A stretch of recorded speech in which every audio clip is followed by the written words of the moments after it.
మంచి famous song నుంచి start చేద్దాం. ఓకే ఒకసారి ఎల్లు ఎల్లమ్మ ఎల్లు అసలు నిజం చెప్పాలంటే మీ సాంగ్స్ మా తెలుగు వాళ్ళకి కూడా అర్థం కాకపోయినా కూడా ఆ వైబ్ని ఎంజాయ్ చేస్తారు, ఆ బీట్ని ఎంజాయ్ చేస్తారు. సాసు ఏ మార సాసు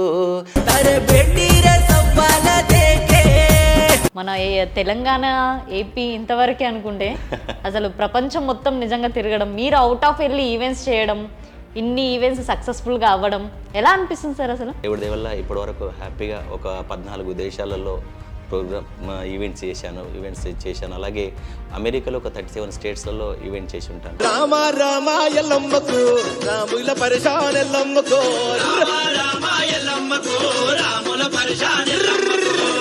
ఫోర్త్ క్లాస్లోనే ఈ సింగింగ్కి వచ్చేసారు అంటే అది చాలా ఓల్డెన్ డేస్లో అది.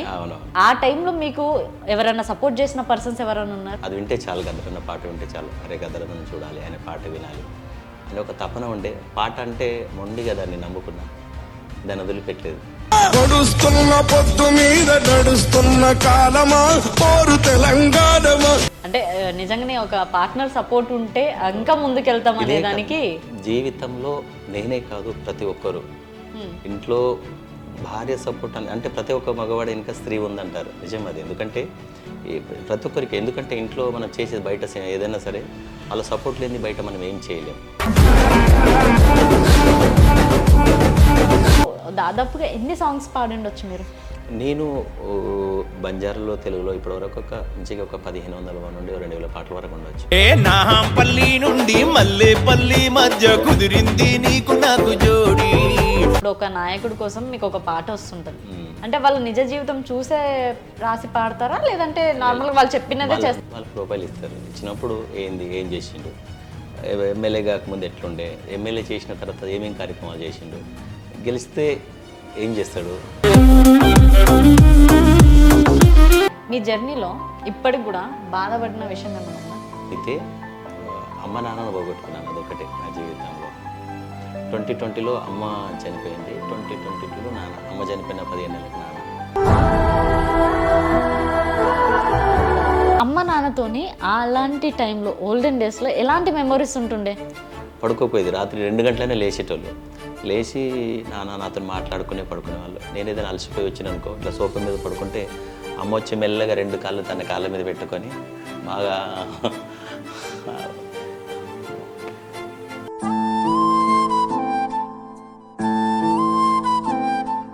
ఇప్పుడున్న యూట్యూబ్ ఛానల్ అది మీదే కదా? అవును, భిక్షునాయక్ అఫీషియల్ నాదే. మీదే. ఇప్పటికీ దానిలో ఉన్న సాంగ్స్ కానీ ఎవ్రీథింగ్, ఆ సాంగ్స్లలో హైయెస్ట్ రీచింగ్ ఎంత ఉంది ఇప్పటికి? ధిమి ధిమి నాచేమో 40 మిలియన్స్ దాటింది. ధిమి ధిమి ధిమి ధిమి ధిమి ధిమి నా జరా ధిమి నాచ్ ఏ యాడి జోడి మెడిలోనా. అలాగే దాంతోపాటు నేను ఒక కళ్ళు లేని ఒక 11 సంవత్సరాల బాబుని దత్తత తీసుకున్నాను ఇంతకుముందు నేను, వికాస్ అని చెప్పి. అబ్బాయికి 2 కళ్ళు లేవు. తను ఏంటంటే నేనే అప్పుడు చీర తీసుకొని అబ్బాయిని స్కూల్లో జాయిన్ చేసి, అబ్బాయి కళ్ళు కనబడవు. ఆయనతో నేను ఒక 2-3 పాటలు పాడించి ఉంటే. ప్రపంచానికి అన్నం పెట్టే అన్నదాతౌరన్నో మా అన్నారయ్యి తన్నా సమత్ మాసి కిరోచు సాసి. Welcome to KR TV. మనతో పాటు ఉన్న గెస్ట్ ఎవరంటే అసలు ఫోక్ ఇండస్ట్రీలో, ఎస్పెషల్గా బంజారా ఇండస్ట్రీలో గుర్తుపట్టని వ్యక్తి అంటూ ఎవరు ఉండరనమాట. డాక్టర్ కళాశ్రీ భిక్షునాయక్ గారు మనతో పాటు ఉన్నారు. సార్ నమస్కారం. నమస్తే తల్లి, ఎలా ఉన్నారు? బాగున్నాను. ఓకే, చాలా రోజులుగా అసలు అంటే ఇన్ని సాంగ్స్ విన్నా కానీ ఆ సాంగ్స్కి వ్యక్తి ఎవరు అని తెలిసింది, కానీ మీ కాంటాక్ట్ ఇప్పుడుకి వచ్చింది నాకు. సో చాలా సంతోషంగా ఉంది నిజంగా. ఇలాంటి గుర్తింపు ఇన్ని పాటల నుంచి చాలా సాంగ్స్ ఉన్నాయి. సో ఫస్ట్ మొదలు పెడదాం మనము మంచి ఫేమస్ సాంగ్ నుంచే. మళ్ళీ ఒకసారి పాడతారు కదా ఇప్పుడు? పాడతాను. ఓకే, మంచి ఫేమస్ సాంగ్ నుంచే స్టార్ట్ చేద్దాం. ఓకే ఒకసారి. ఓకే. सासू ये मारा सासू तर बेटीर सवाल देक ఎల్లు ఎల్లమ్మ ఎల్లు తల్లి బాయి నుండి బయటికెళ్ళు బాలాజీ దేవే పర ఒట్టు తర బేటీన చూడుకొని సాసు శివలాల బాపు పర ఒట్టు తర బేటీన భూలుకొని సాసు అరే సారా సారమ్మ సారా నా ప్రాణమైతివమ్మ సారా. ఓకే, ఎన్నో సంవత్సరాలుగా ఈ పాటలు సారా సారమ్మ సారా అనేది నాకు తెలిసి నా చిన్నప్పుడు సాంగ్ అనుకుంటా అది, కానీ ఇప్పటికీ ఆ సాంగ్ ఇప్పటికీ వైబ్ని ఎంజాయ్ చేస్తూనే ఉంటారు. కానీ ఈ రీసెంట్స్లో కూడా మంగ్లీ గారితో పాడిన పాట కానీ అది హ్యూజ్ మిలియన్స్లో చెప్పుకోలేము, చాలా దాకా వెళ్ళింది. ఆ పాట కూడా ఒక్కసారి. అది మన భిక్షునాయక్ అఫీషియల్ యూట్యూబ్ ఛానల్, నా ఛానలే అది. నేను మంగ్లీ ఇద్దరం కలిసి పాడిన మా పాట ఇప్పుడు 40 మిలియన్స్ నడుస్తుంది ఇప్పుడు ఆ పాట. ఓకే. తిజయాడి జురలు నచాయి రే నంగరి మాహు సేరి రే దిమి దిమి నా జరా దిమి నాచ్ ఏ బాయి గమ్మకో జుమ్మకిరు నాచ్ దిమి దిమి నా జరా దిమి నాచ్ ఏ బాయి ఏడి కేడిరో నాచ్. ఓకే, అసలు నిజం చెప్పాలంటే మీ సాంగ్స్ మా తెలుగు వాళ్ళకు కూడా అర్థం కాకపోయినా కూడా ఆ వైబ్ని ఎంజాయ్ చేస్తారు, ఆ బీట్ని ఎంజాయ్ చేస్తారు. నేను భిక్షునాయక్ అంటేనే బంజారా పాటలకే కేర్ ఆఫ్ అడ్రస్ కాకుండా తెలుగు జానపదాలు కూడా దేవుడి దేవల్ల ఇప్పటి వరకు హ్యాపీగా ఒక 14 దేశాలలో ఈవెంట్స్ చేశాను. అలాగే అమెరికాలో ఒక 37 స్టేట్స్లలో ఈవెంట్ చేసి ఉంటాను. అవును, కొంతమందిని ఇంటర్వ్యూ చేయడం కూడా జరిగింది. వాళ్ళకి మీరే లైఫ్ ఇచ్చారు, వాళ్ళు మీరే అవుట్ ఆఫ్ దాకా తీసుకెళ్లారని వాళ్ళు కూడా చెప్పారు. సో అలా చాలా అట్లా ఒక మనం లైఫ్ ఇచ్చిన వాళ్ళల్లో చాలా మంది కళాకారులు టాప్లో ఉన్నారు. ఒక 500 నుండి 600 మంది కళాకారులు. Oh my God. అవును, మీ కింద కూడా చాలా మంది కళాకారులు ఉన్నారు, వాళ్ళకి మీరు లైఫ్ ఇచ్చారు. ఇప్పటికి ఎంతమంది స్టూడెంట్స్ ఉండొచ్చు సార్? ఇప్పటి వరకు ఒక 500 నుండి 600 మంది. ఇప్పటి నుంచి కాదు, దాదాపు నేను ఇండస్ట్రీలో ఒక 25 ఇయర్స్ నుండి 30 ఇయర్స్ నుండి పాడుతున్నాను. 4th క్లాస్ పిల్లే కానీ. మాది ఉమ్మడి నల్లగొండ జిల్లా, భువనగిరి పక్కన సూర్యపల్లి అనే సూర్యపల్లి పక్కన కాండ్లకుంట తండాని చిన్న పల్లెటూరు మాది. ఓకే. ఇక అక్కడి నుంచే పాట నాది మొదలైంది కనుక నేను ఒకటే, మా గురుగారు కేతావ సోమలాల్ గారు నేర్పించిన అటువంటి బాట ఏదైతుందో, మన మాట మన పాట పల్లె నుండి ఇవాళ ఆల్ ఇండియా రేడియోలు కావచ్చు, అప్పుడు ఈ రేడియో తర్వాత దూరదర్శన్ కావచ్చు, లేకపోతే సీడీలు ఉండే అప్పుడు క్యాసెట్లు సీడీలు, అక్కడ నుంచి ఇవాళ ఒక సినిమా రంగము, ఇవాళ ప్రపంచం మొత్తం ఆ పాట మొత్తం చుట్టుకొని వచ్చింది. చాలా హ్యాపీ ఇప్పుడు. ఓకే ఓకే, అంటే ఇప్పుడు 30 ఇయర్స్కి నుంచి స్టార్ట్ అయింది నా లైఫ్ అని అంటే మోస్ట్లీ మీ వయసు ఎంత ఉండదు ఇప్పుడు? 45, 46. ఓకే, అలా కనిపిస్తున్నారు అయితే. ఓకే, అంటే ఇండస్ట్రీ వచ్చిన టైంలో ఏజ్ ఎంత ఉండొచ్చు మీది మినిమం? నేను 4th క్లాస్, 5th. అప్పటి నుంచి పాడడం పాట నాలో పుట్టిందే 4th క్లాస్, 5th క్లాస్. అప్పటి నుంచే పల్లె పాటలు జానపదాలు అంటే బాగా ఇష్టం. ఇక అప్పటి నుంచి ఇక కాంపిటీషన్లో, సింగింగ్ కాంపిటీషన్లో ఫస్ట్ ప్రైజ్ మనకే స్కూల్లో. ఇక అంతే, కాలేజీలో కానీ ఎక్కడైనా సరే ఆ రకంగా మన పాటల ప్రయాణం. అప్పుడు చదువు వెలుగు కార్యక్రమం ఉండే, అందరూ చదువుకోవాలని చెప్పి 91, 92 ఆ సంవత్సరంలో. అప్పుడు నేను స్టూడెంట్గా ఉన్నప్పుడే అన్ని నల్లగొండ జిల్లా 59 మండలాలే తిరగడం కాకుండా కాశ్మీర్ నుండి కన్యాకుమారి వరకు, అక్కడ వరకు కూడా ఈవెంట్ చేయడం జరిగింది. ఓకే, ఇండియాలో అప్పుడు స్టార్టింగ్. ఆ రకంగా నా పాట మొదలైంది, ఇవాళ ప్రపంచం మొత్తం తిరుగుతుంది అంతే.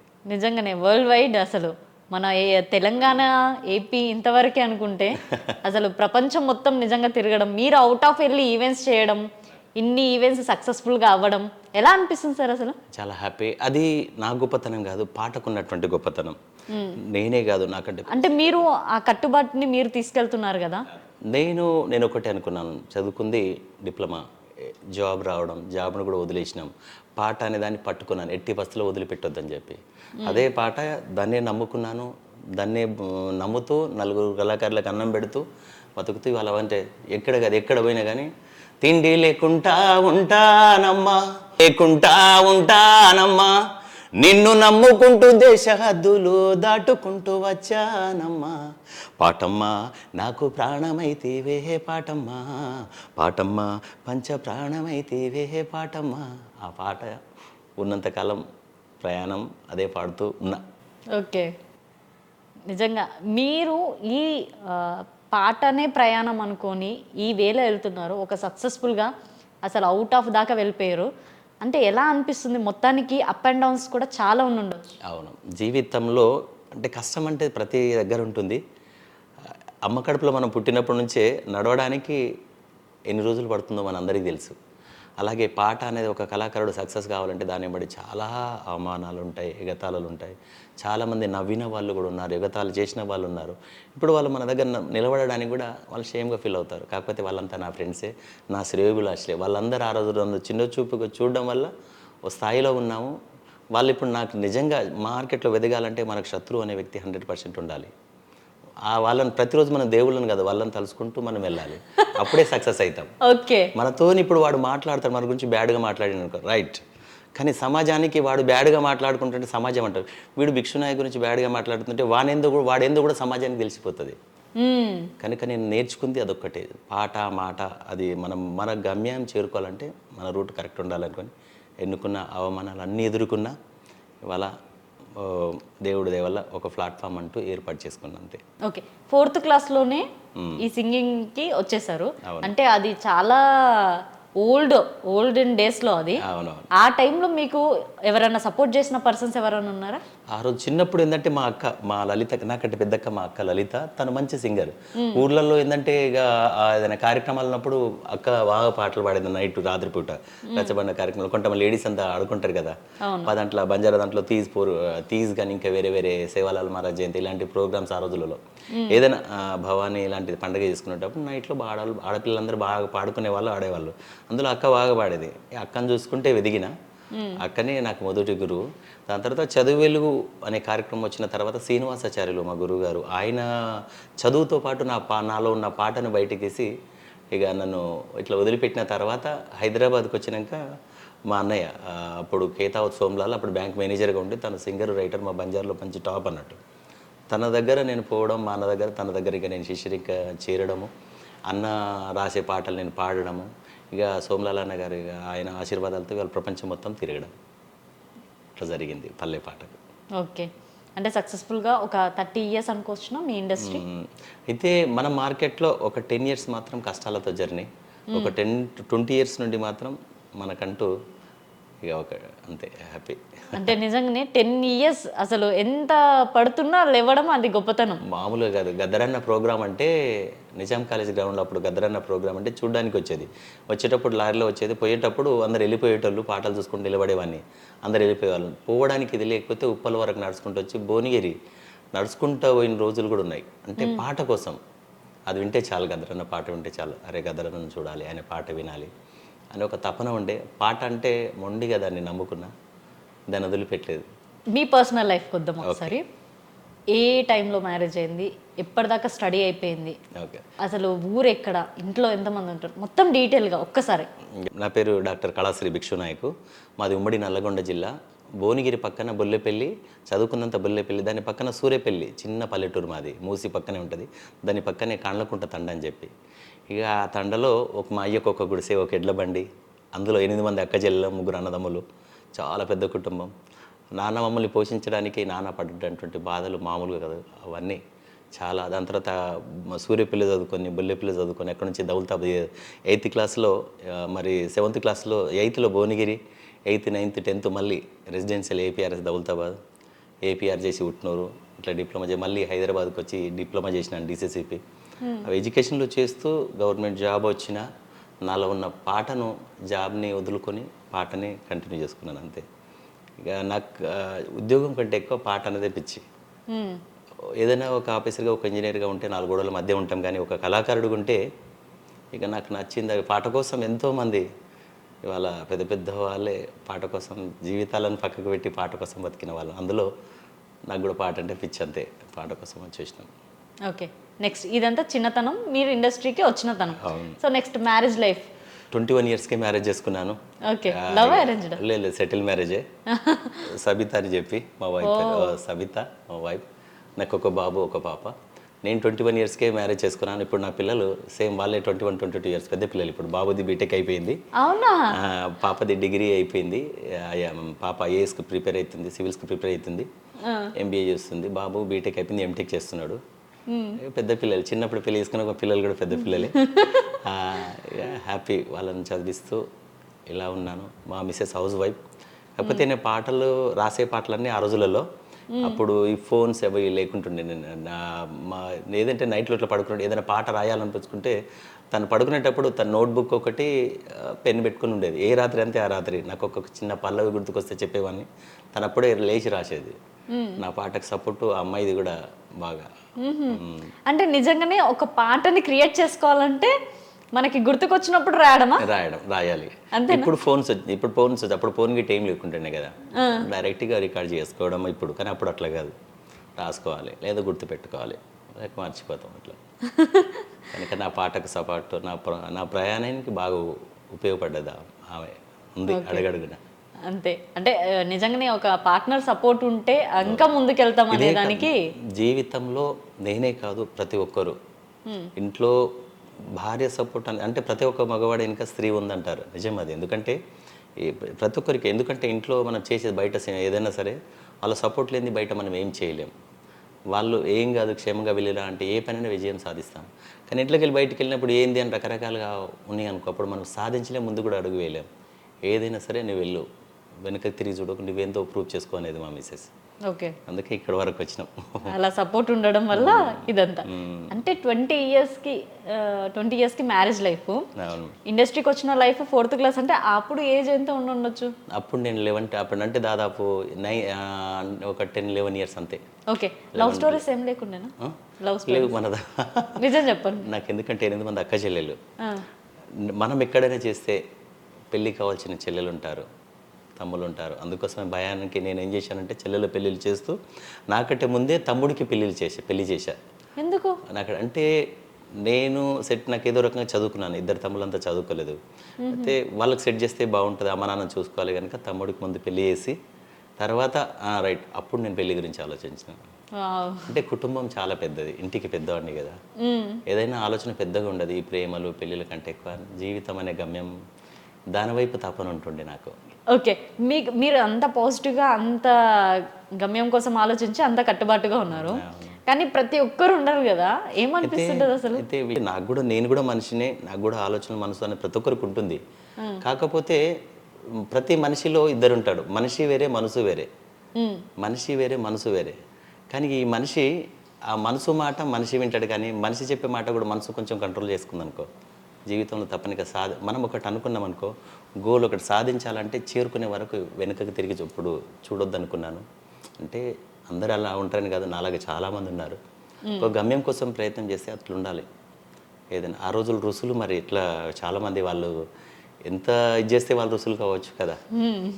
దేనికైనా సరే ఒకటి ఉండాలి, మాట కావచ్చు, పాట కావచ్చు, రేపు ఏదైనా ఇప్పుడు మన అమ్మ నాన్న అంటారు, అరే నువ్వు బాగా చదువుకోవాలన్నాడు. వాళ్ళు చదువుకోవాలి, సాధించాలంటే వాళ్ళు ఏదో అట్లా మొండిగా చేస్తేనే సాధించగలుగుతాం. కనుక అట్లా ఉన్నాను కనుకనే ఇంతవరకు రాగలిగినాను అంతే. ఓకే.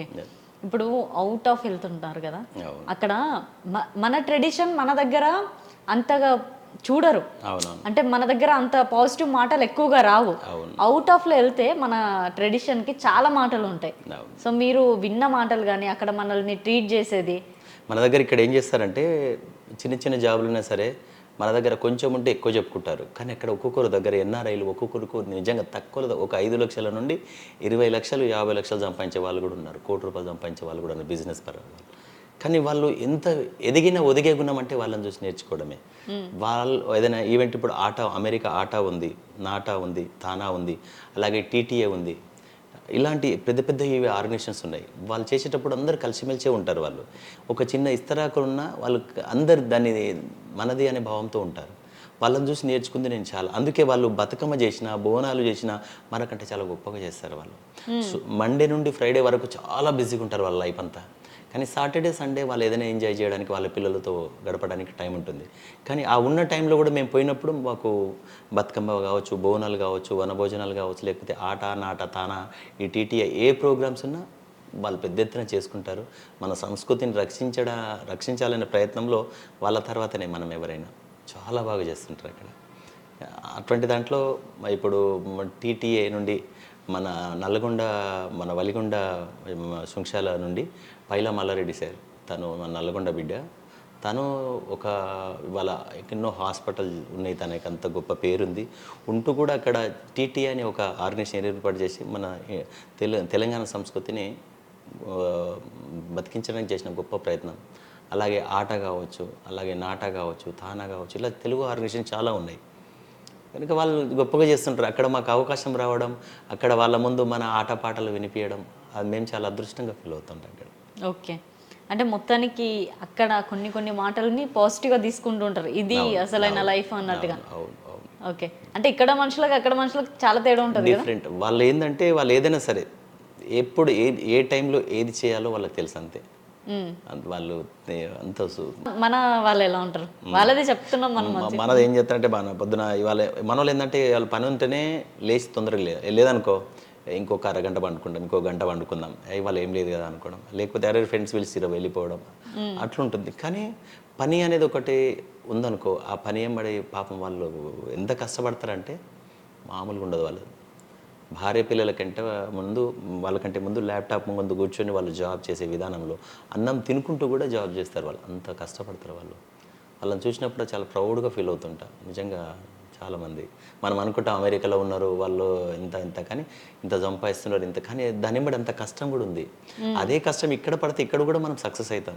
కాకపోతే మనం కొంచెం డెడికేషన్ పర్సన్స్ కాదు మనం, అంతేనా? ఓకే. ఇప్పుడు దాదాపుగా ఎన్ని సాంగ్స్ పాడిండొచ్చు మీరు? నేను బంజారాలో తెలుగులో ఇప్పటివరకు మంచిగా ఒక 1500 నుండి 2000 పాటల వరకు ఉండొచ్చు.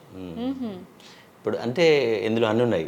బంజారా అంటే ఇప్పుడు చదువులు కావచ్చు, ఉమెన్స్ అండ్ చైల్డ్ డెవలప్మెంట్ కావచ్చు, లేకపోతే పొదుపు సంఘాల పైన కావచ్చు, జానపదాలు కావచ్చు, ఆరోగ్యం కావచ్చు, లేకపోతే ఇట్లా మళ్ళీ అలాగే మద్యపానం నిషేధం కావచ్చు. అంటే ప్రతి ఒక్క దాని మీద పనిచేశాను నేను. అన్ని రకాల పాటలు అట్లా పొలిటికల్ కావచ్చు, అన్ని పార్టీలకు కూడా పాటలు పాడడం రికార్డింగ్లో కానీ లేకపోతే ఎలక్షన్స్ కావచ్చు. కళాకారుడికి ఒక కులం మతము పార్టీ అనేది ఉండకూడదు కనుక అందరికీ పాడతాను. కాకపోతే తిట్టినట్టు పాడాను. వాళ్ళు చేస్తున్న సేవలను గుర్తించి పాడిన రోజులు ఎక్కువ. తిట్టినట్టు ఎవరు పాడరు కదా. ఉంటాయి కొన్ని పాటలు అట్లా కౌంటర్ ఇచ్చే పాటలు ఉండవు. కాకపోతే అభివృద్ధుల గురించి చేసే పాటలు చేసుకుంటూ వెళ్ళి. ఓకే. నిజంగా ఎలక్షన్స్ అంటున్నారు కదా, ఇప్పుడు ఒక నాయకుడి కోసం మీకు ఒక పాట వస్తుంటుంది, అంటే వాళ్ళ నిజ జీవితం చూసే రాసి పాడతారా, లేదంటే నార్మల్గా వాళ్ళు చెప్పినదే చేస్తారా? వాళ్ళు చెప్పింది ఏదైతే ఉంటుందో దాని నేనే కదా ఉన్నటువంటి సింగర్ ప్రతి ఒక్కరు వాళ్ళ ప్రొఫైల్ ఇస్తారు. ఇచ్చినప్పుడు ఏం చేసిండు, ఎమ్మెల్యే కాకముందు ఎట్లుండే, ఎమ్మెల్యే చేసిన తర్వాత ఏమేం కార్యక్రమాలు చేసిండు, గెలిస్తే ఏం చేస్తాడు, ఇంతకుముందు ఎమ్మెల్యే ఉన్నప్పుడు ఏం చేసిండు, అంతే. అంటే మీరు ఓపెన్గా చెప్పండి, మీకు అనిపిస్తుండేనా అసలు ఇవన్నీ పాడితే వాళ్ళు చేస్తారా చేయరు? ఇక అంటే అది ఇక మనకు తెలిసిన విషయమే కదా. అంతే అంటారా? ఇక మనం చెప్పలేము దాన్ని, ఎందుకంటే ఎవరిది వాళ్ళకి అంతే అనుకోవాలి. వాళ్ళ వనరులని బట్టి వాళ్ళ వసతులను బట్టి ఏముంటుంది మనం, ఎందుకంటే కనిపించేదంతా ఇది ఉంటుంది, కానీ వాళ్ళ లోపల ఎట్లుంటుందో వాళ్ళకి ఉన్నటువంటి అక్కడ అవకాశాలు ఎట్లున్నాయేమో మనకు కూడా తెలియదు కదా. ఓకే. మీ సాంగ్స్లలో రీసెంట్గా వైరల్ అవుతుంది దిమి దిమి నాద్ అనేది, సింగర్ మంగ్లీ గారు కూడా పాడారు మీతో పాటు. సో ఆవిడతో మీకు పాస్ట్లో 10 years బ్యాక్ V6లో ఇంటర్వ్యూ అయింది. నేను ఆ ఇంటర్వ్యూ అయితే చూసాను అనమాట. సో అంటే మీకు చాలా ర్యాపో ఉంటుండొచ్చు అక్కతోని. సో ఎలా ఉంటుంది మీ రిలేషన్ కానీ మీ ర్యాపో కానీ? ఇప్పుడు మంగ్లీ ఉంది కదా, మంగ్లీ మీకు తెలుసు, కానీ నాకు సత్యవతి తెలుసు. ఆమె అసలు పేరు సత్యవతి చవాన్, వాళ్ళది అనంతపురం గుత్తి. ఆమె మ్యూజిక్ నేర్చుకున్న తర్వాత హైదరాబాద్కి వచ్చినాక ఆమె నా టీంలో పనిచేస్తుండే ఫస్ట్. తను కూడా చాలా ఇంటర్వ్యూలో చెప్పింది, మీరు వినే ఉంటారు కావచ్చు. మంగ్లీ బయోగ్రఫీ కొట్టండి తెలుస్తుంది. అక్కడ చేసిన తర్వాత మన టీంలో చేస్తూ అక్కడ నుంచి V6కి పరిచయం చేసింది మొదటి నేనే అమ్మాయిని. దామోదర్ అన్నకు. అంటే మీ స్టూడెంట్స్లలో మంగ్లీ అక్క గారు కూడా ఉన్నారు అయితే? మొదటి బాగా మనమే, కాకపోతే ఆయన సంస్కారం ఆమెది చాలా గొప్పతనం, కష్టపడ్డది ఒక స్థాయిలో ఉంది. ఓకే. మంగ్లీ వాళ్ళ చెల్లెలు, చాలామంది కళాకారులు ఉన్నారు. వాళ్ళు చెప్పుకుంటే బాగుంటుంది మనం చెప్పుకోవడం కంటే కదా. ఎందుకంటే ఈ రోజులలో అన్నం పెట్టే వాళ్ళు మర్చిపోతారు, కానీ తినే వాళ్ళు గుర్తుపెట్టుకోవాలి. అది మనం ఎక్కడ కూడా ఎవరి దగ్గర ఏం ఫలితం ఆశించాం, అందరూ బాగుండాలి, అందులో మనం ఉండాలి, అంతే. అంటే మేము ఆన్ స్క్రీన్ వరకే చూస్తున్నాం కాబట్టి 10 years బ్యాకే ఆవిడతో ఒక ఇంటర్వ్యూ అయింది కాబట్టి ఆ విధంగా అడిగాను నేను. తను V6కి వెళ్ళిన తర్వాత ప్రోగ్రామ్ 2వ ఇంటర్వ్యూ 3వ ఇంటర్వ్యూ నాకు చేసుకుంది అనుకో. అప్పుడు నన్ను పిలిపిస్తే అప్పుడు నా గురించి తను చేయడం జరిగింది.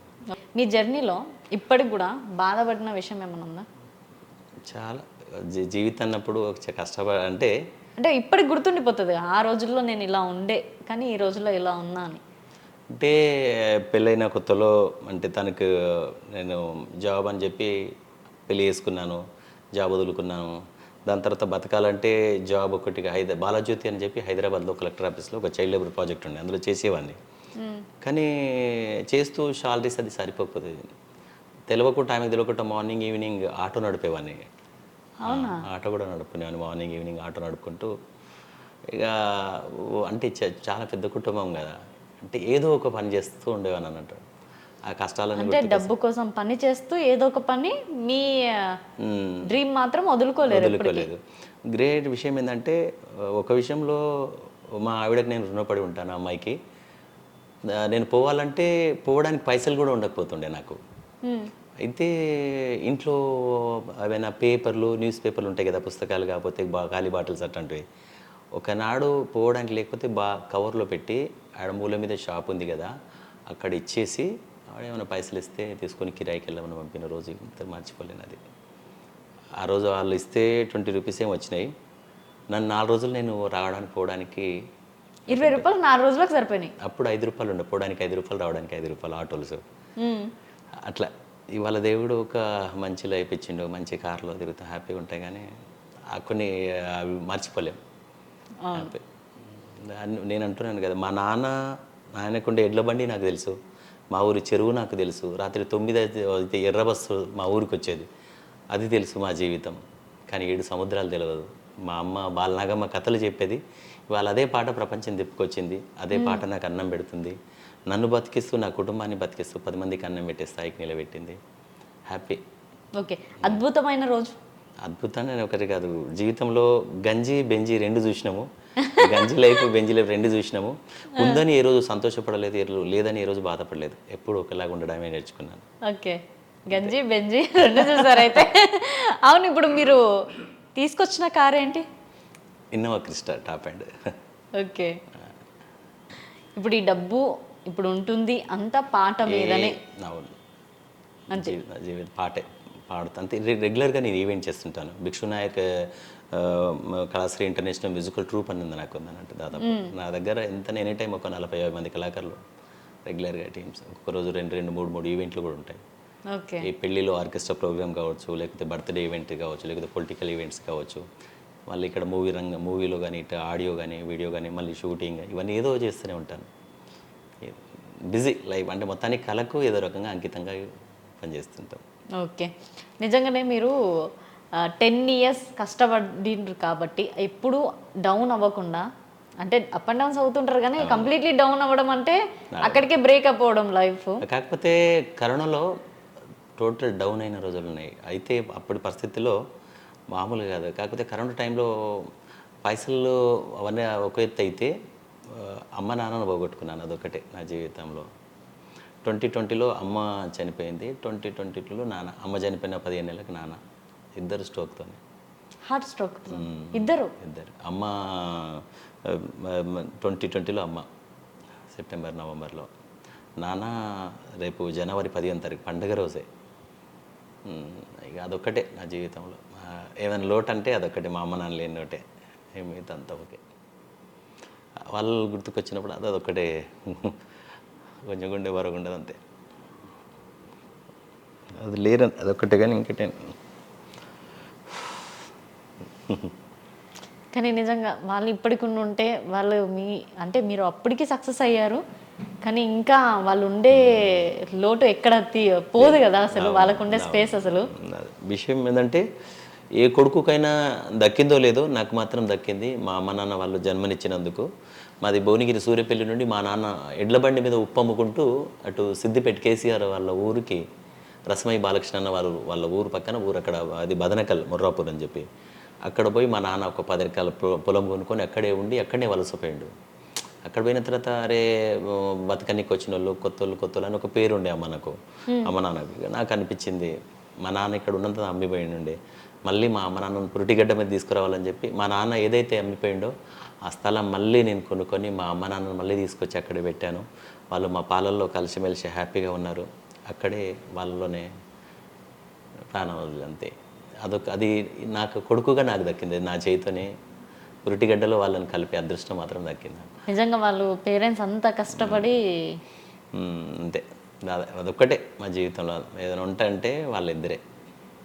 అందుకోసం ఇంకో జన్మ ఉంటుంటే అలాంటి తల్లిదండ్రుల కడుపులోనే పుట్టాలి, మళ్ళీ వాళ్ళ సేవ చేసే అదృష్టమైన ఇవ్వాలని దేవుని కోరుకుంటా. అమ్మ నాన్నతోని అలాంటి టైంలో ఓల్డెన్ డేస్లో ఎలాంటి మెమొరీస్ ఉంటుండే? అది నేను ఒక్కటి కానీ కదా, నేను ఏంటంటే ఈవెంట్స్కి పోయి వస్తాయి కదా, మేము ముగ్గురు అన్నదమ్ములు ఇక్కడే ఉన్నాను. నేను బోడుప్పల్లో మన నార్త్ బాలాజీ హిల్స్ కాలనీలో ఉంటాను నేను. ముగ్గురు అన్నదమ్ములు ఇక్కడే ఉంటాము. సిస్టర్స్ కూడా ఒక ముగ్గురు ఇక్కడే ఉంటారు. ఇద్దరు సిద్దిపేటలో ఉంటారు. అయితే నేను ఏ రాత్రి వస్తే ఆ రాత్రి వచ్చి అమ్మ పడుకు నాన్న ఇద్దరు ఇట్లా హైదరాబాద్లో ఉప్పల్లో నా దగ్గరే ఉండేవాళ్ళు. పడుకోపోయేది రాత్రి 2 గంటలనే లేచేటోళ్ళు. లేచి నాతో పడుకునేవాళ్ళు. నేను ఏదైనా అలసిపోయి వచ్చిననుకో ఇట్లా సోఫా మీద పడుకుంటే అమ్మ వచ్చి మెల్లగా 2 కాళ్ళు తన కాళ్ళ మీద పెట్టుకొని బాగా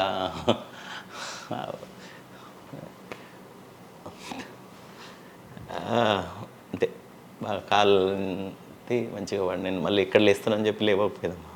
అలానే కాళ్ళు నొక్కుంటూనే ఉండేది. ఇంకంతే. నేను లేస్తే మళ్ళీ నేను ఇక్కడ లేచేస్తానని చెప్పి అట్లే కాళ్ళ మీద ఇట్లా తన కాళ్ళ మీద తోడ మీద కాళ్ళ పెట్టుకుని ఇట్లా పండబెట్టుకునేది అంతే. ఇక ఉన్నాయి అమ్మ కానీ నాన్న కానీ.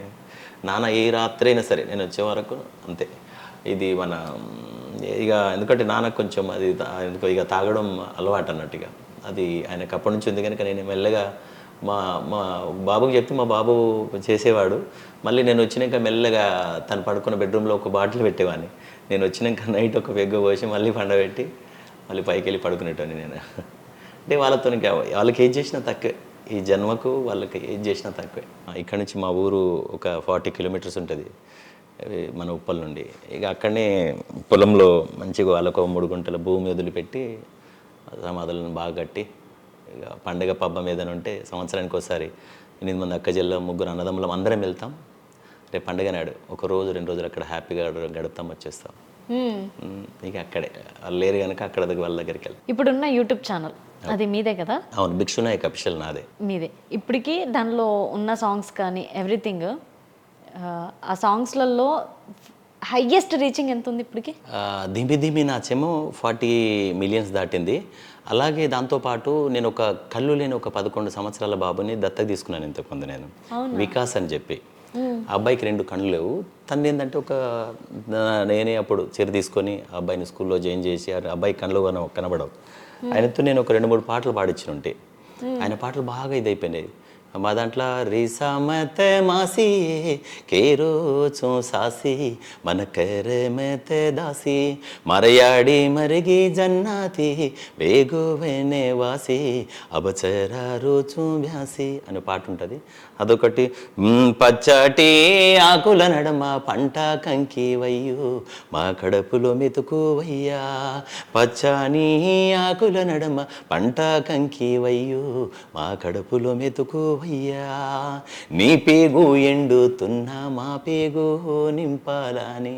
అది బాగా, అది కూడా ఒక 10 to 15 మిలియన్స్ అనుకుంటాను. అదొక 10 మిలియన్. బాగా మ్యాక్సిమం అన్ని పాటలన్నీ బాగానే వెళ్ళాయి.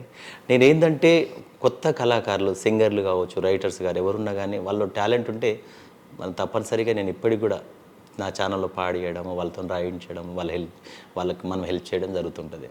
ఓకే. అట్లా. దాంతోపాటు ఇంకోటి ఏంటంటే ఇప్పుడు ఒక కొత్త ఆలోచన, KBN బంజారా టీవీ అని చెప్పి ఒక ఛానల్ నాది త్వరలో రాబోతుంది. గ్రౌండ్ వర్క్ జరుగుతుంది బంజారాలోనే. అంటే ఇప్పుడు న్యూస్ ఛానల్స్ ఉన్నాయి. న్యూస్ ఛానల్ అంటే ఒకప్పుడు అందరూ భయపడేవాళ్ళు. ఇప్పుడు వచ్చిన న్యూస్ ఛానల్ అంటేనే ఏందన్నట్టు అయిపోయారు. కనుక అట్లా కాదు, కొన్ని క్వాలిటీ ఛానల్ కూడా ఉంటాయి. కనుక నేనేంటంటే మంచిగా చేసేది ఏదైతే బంజారా సంస్కృతి, యాస, భాష ఏదైనా కావచ్చు, బంజారాలో ఒక వెరైటీ కార్యక్రమం చేద్దామని చెప్పి త్వరలో KBN బంజారా టీవీ అంటే కళాశ్రీ భిక్షునాయక్ బంజారా టీవీ అని చెప్పి వస్తుంది. ఇప్పుడు ఇప్పుడు కూడా ఉన్నది కూడా భిక్షునాయక్ అఫీషియల్ అంటే కళాశ్రీ భిక్షునాయక్ అఫీషియల్ ఉంది KBN. అది కూడా ఇప్పుడు ఒక ఒక టీవీ ఛానల్ కూడా రాబోతుంది త్వరలో. జనవరిలో అది నేను బయటికి రాబోతుంది. పెద్ద మంచి ప్లాన్లోనే ఉన్నాను, నడుస్తుంది వర్క్, గ్రౌండ్ వర్క్ నడుస్తుంది. Okay, thank you so much అండి. సో నిజంగా మీరు ఇంకా ఎన్నో పాటలు రావాలి మీ నుంచి అని చాలామంది మీ పాటల కోసం ఇంకా వెయిట్ చేస్తున్న వాళ్ళు కూడా ఉంటారు. సో పర్లేదు ఇవాళ పర్లేదు ఎక్కడ పోయినా కానీ ఎక్కువ పాటలు పాడిపించారు. ఇవాళ నా పర్సనల్ మాటలు మీరు అన్నీ అడిగి అసలు నా మనసును కూడా కదిలిచ్చారు.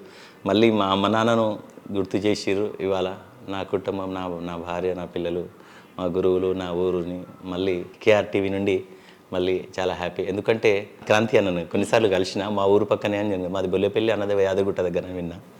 ఏదేమన్నా సరే మా అన్న ఛానల్కి వస్తే మా ఇంటి ఛానల్కి వచ్చినంత హ్యాపీగా ఉంది. చెల్లెలు కీర్తి నీ యాంకరింగ్ బాగుంది, ఇంకా నువ్వు కూడా గొప్పగా ఎదగాలని మనస్ఫూర్తిగా కొడుతున్నాను. థ్యాంక్ యూ అన్న, మీ బ్లెస్సింగ్స్. అండ్ ఇంకొకటి పర్సనల్ ఎందుకు అడిగినాను, మిమ్మల్ని ఎందుకు హర్ట్ చేసినానంటే లేమ్మా హర్ట్ ఏం లేదు కదా, అయితే ఓకే. పర్సనల్ ఎందుకు అడిగినంటే అందరికీ ప్రొఫెషన్ లైఫే తెలుసు. అవునమ్మా. ఇప్పటికీ మీ పేరు తెలియని వాళ్ళు ఎవరు లేరు, మీ పాటలు తెలియని వాళ్ళు కూడా ఎవరు లేరు. పర్సనల్ లైఫ్ కూడా తెలియాలి, ఎన్ని అప్ అండ్ డౌన్స్ ఫేస్ చేస్తే ఒక స్థాయికి వస్తాం అనేది తెలియాలి. అందుకోసమే ఈ క్వశ్చన్స్ అడిగిన. అట్టయి ఉంటే లేదు తల్లి, నేనే కాదు ప్రతి ఒక్కరు. మనం ఏంటంటే గులాబీ పువ్వు కనిపిస్తుంది కానీ ఎన్నుకున్నటువంటి ముళ్ళు ఎవరు అండ్ ఇంకొకటి ఇది ఒక ఇన్స్పిరేషన్ గానే తీసుకోవాలని నేను అడిగాను. ఎందుకంటే నిజంగా అప్ అండ్ డౌన్స్ ఫేస్ చేయకపోతే లైఫే లేదు ఎవరికి కూడా. రియలీ ఓకే, థ్యాంక్ యూ అండి, thank you so much. So చూసారుగా ఇంటర్వ్యూ. నెక్స్ట్ ఇంటర్వ్యూతో మేము సైనింగ్ ఆఫ్ కీర్తి.